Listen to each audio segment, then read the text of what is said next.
Hey everybody, Sean for Movie Assault here, and it's time for episode 13 of the Halloween 15.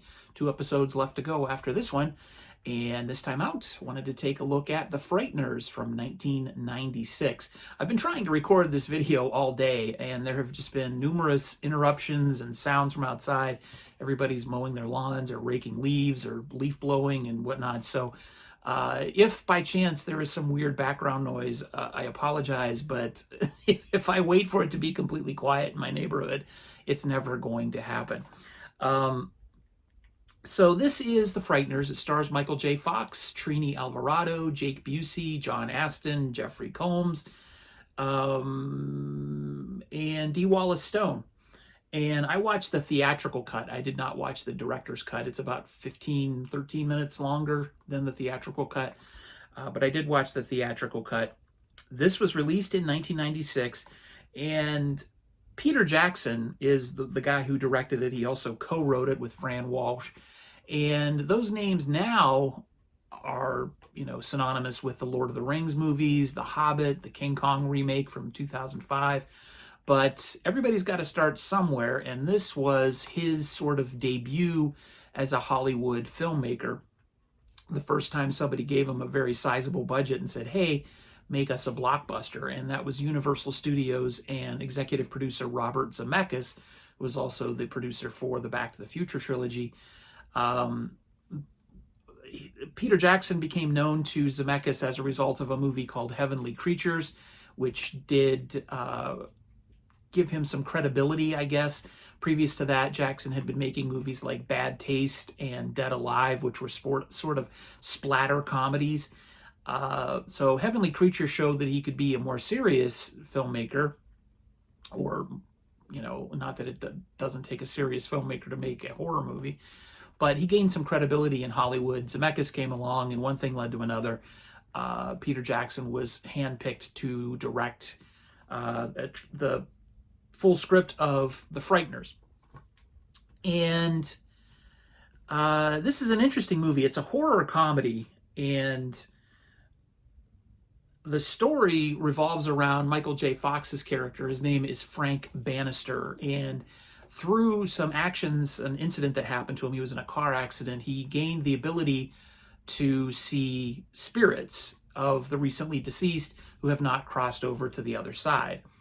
And using this, he becomes a sort of a con artist, a paranormal exorcist of some sort, where he will have his friends, his ghost friends, go haunt a house, and then the people whose house is being haunted will call him to come and exorcise the house of ghosts.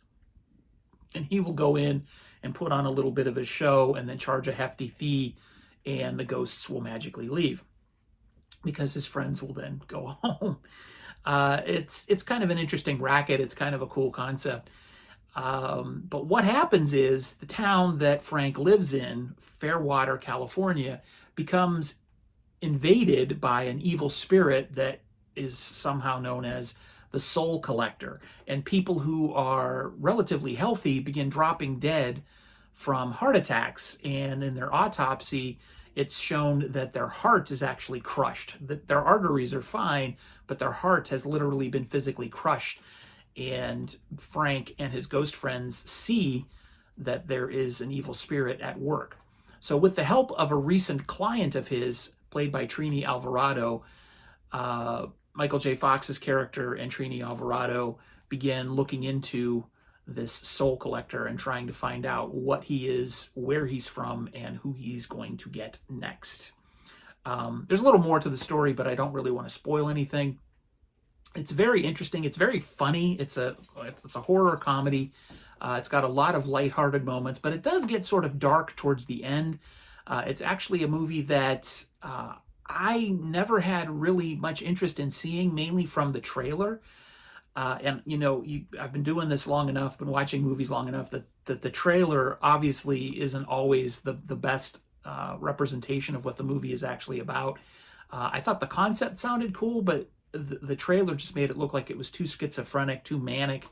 to be funny or scary, so I just kind of passed on it, and I think a lot of people did because it didn't do very well at the box office and it wasn't marketed very well. Again, that trailer didn't really do it justice. But the movie is funny. It is a little bit scary, not too bad. But as the movie goes on and as the movie hits about the 1 hour mark, it actually gets better and better, and it kind of sucked me in. At first, I was a little hesitant, but it really gets better as it goes along. The theatrical version is 1 hour and 50 minutes. The director's cut, which I did not watch, is 2 hours and 3 minutes.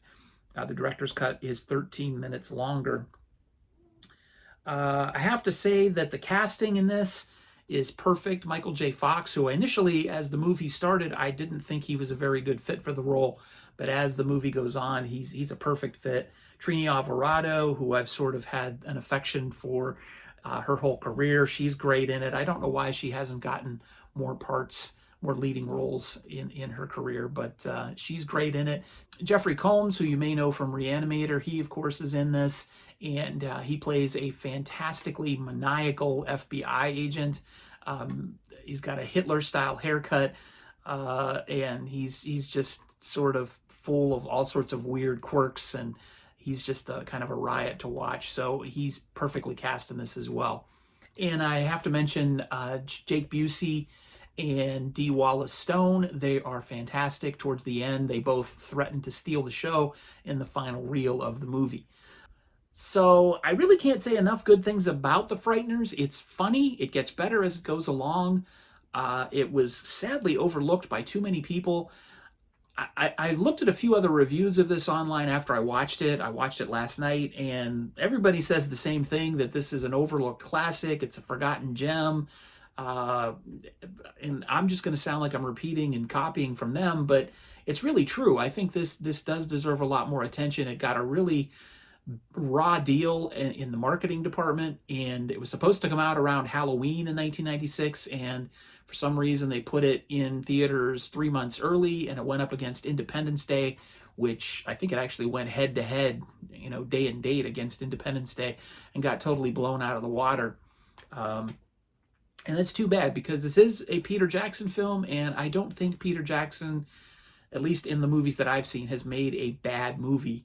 And this is one of his better ones. I really enjoyed this. I'm giving this an 8 out of 10.